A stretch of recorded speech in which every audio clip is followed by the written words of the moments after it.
Hey, are you sick of feeling tired and overwhelmed? If you are, this video will help you change the way you do things, right? By the end of this video, you'll understand the pitfalls of trying to do too much at once and Yeah. learn how to focus, get your productivity back online, and actually accomplish things. Ah!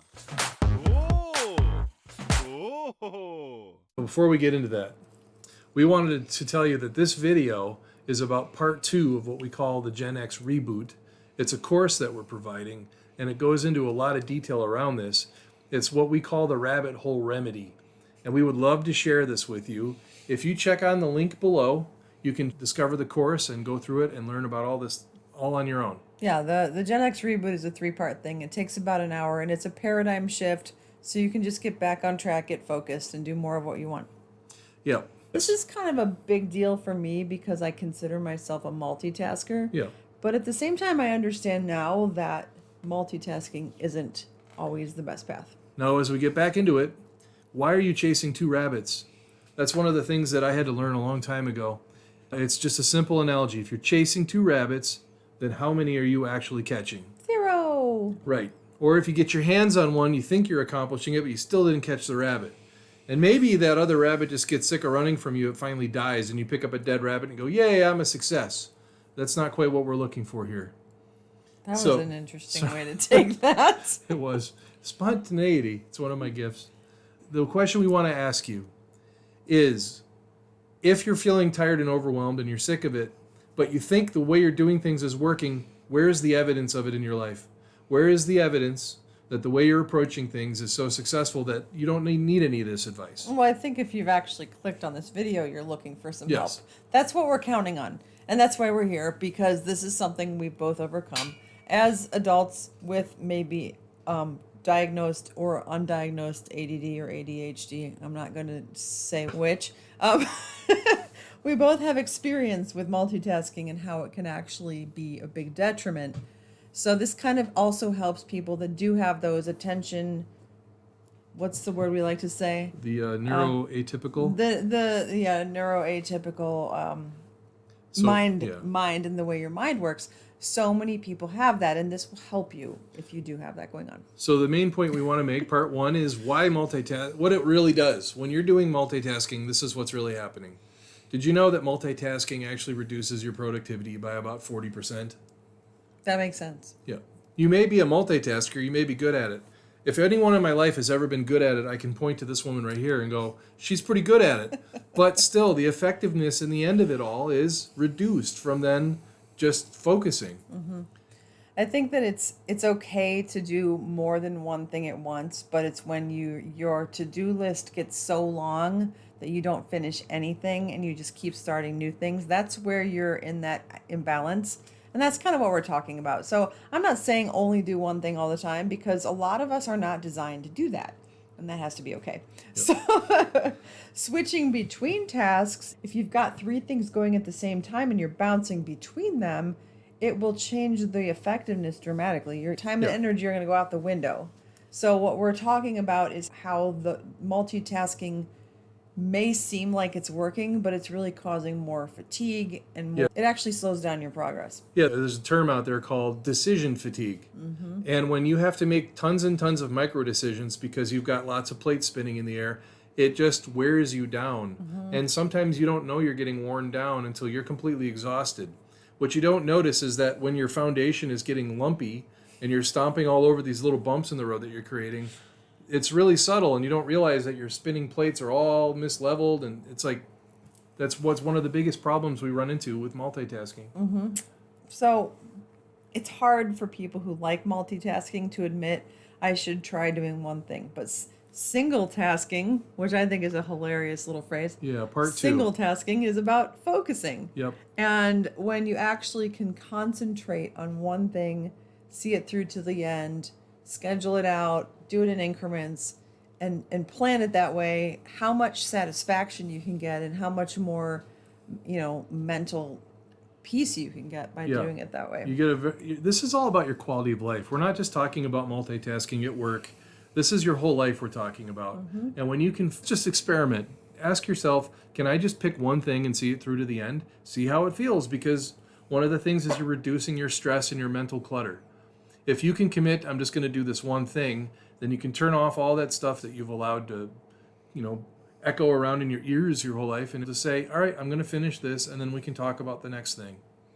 The efficiency, it may not be as apparent because doing this can also slow down your overall approach to life to get you back in balance. So if you take up one project and plan it out over like a week or two, break it down, schedule it and all of that, it may seem like you're not getting as much done, but you're focusing and accomplishing really, really well when you do have it scheduled. So there's a lot of value to doing that. Yep. So now part 3 is just learning to prioritize, make some strategies, and improve your focus. So the first one is prioritize. Complete one thing at a time. So if your to-do list is an ongoing crazy town of everything going on in your environment, you just keep adding to it. If you're like me, you might add something to it after you've done it and then cross it off just for the satisfaction of saying I did that. Take that to-do list and prioritize it. So this is a strategy that I use because I'll just do like a brain dump to what's important to take care of. And then I'll put a 1, 2, or 3 next to it. Like 1 is today. This has to be taken care of. It's Arizona. It's 110 and I need to water something. Like that's not a negotiable thing. Yeah. 2 may be like clean out that closet that, it's a season changing or something and we need to give that attention. But that's not necessarily today. Maybe this week. So that can be pushed back. And then the third priority would be even less important. Something that you kind of have been meaning to take care of, but it's not really a game changer even this week. So you can even push that back beyond that. And this helps me look at my calendar and schedule and actually tangibly put these things on the calendar. Like, well, what day are we going to do that? And when we work together, we do this. Yes. We have this project and this piece of this project. When are we going to do this together? When are you going to do your part? And it helps us get things done instead of having all of these plates spinning and not knowing who's doing what and where we're at. So the thing that we do is we block out the time that we need. We try to find a way, like she said, to schedule it and put it in the calendar, because anything that you have as a plan that isn't written down becomes like a dream or it becomes a thought. If you don't find a way to tangibly create it and put it into reality, then that's about how much reality you're going to have. And then you'll get stuck with the emotions and stuck with the inner thoughts and fighting with the limiting beliefs and the voices in your head because, well, I should do this thing, or I should have done that thing, or I should have done that thing. Get some accountability. Ask someone to help you. There's so many different ways around this. we all have a phone. Yeah. And most of us have a smartphone. And I'm saying most of us. Most of the people watching this video have a phone. Are probably sitting there watching it on their phone. And there's so many tools on there, just your calendar or your alarm. You can set an alarm for a specific date and time, a recurring alarm, whatever you need to do that for yourself, because then that alarm goes off and it's like oh yeah, thanks, reminder, or you can put it on your calendar and when you're done, delete it off your calendar. Yeah. There's lots of ways to handle this. There is. And you'll find your way, because we're not going to say like the calendar's perfect for everyone. It took me a while to get used to that. I'm going to be, like at the time of this recording, I'm 53, and I'm finally getting the hang of putting stuff into a calendar, thanks to someone who really loves me. And it makes a big difference, I tell you what. When you have to share When I have a list of stuff that like, what page is that thing I needed to do? Yeah, writing things on endless notes of to-do lists is often going to slow you down more. So the rabbit hole remedy, which is part of the Gen X Reboot, kind of walks you through a process with this. So it helps you really see what's on my to-do list, how do I prioritize it, and it gives you the tools to literally walk through that. And by the time you're done, you'll have a plan to complete important tasks on your list and a strategy to do it again and again. Now, one of the things that we really stress is start small. This is always something we stress. Don't try to fix the big thing right now. Pick something that you can experiment with. Go, okay, you know what? I'm going to complete this thing. It may be just something as simple as like creating a playlist on your phone, or deleting some contacts in your phone that you don't need anymore, or just find some spot on your desk that I want more elbow room right there. Ta-da!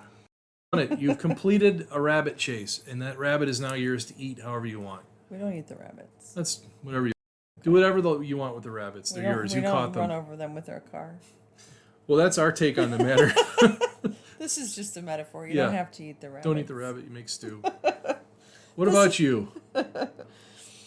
What do you use now? What methods do you use? Is there an app that you love? Is there a process that you use? We love to hear ideas, and we're just sharing from our own experience. So whether you like it or disagree or think we're nuts, that's all welcome. Let us know what you think. If you like what we're doing, follow, like, subscribe. You know the drill. Click Yep. the bell, all the things. We'd love to talk to you. We'll see you in another Take care. video. Ah! Oh! Oh!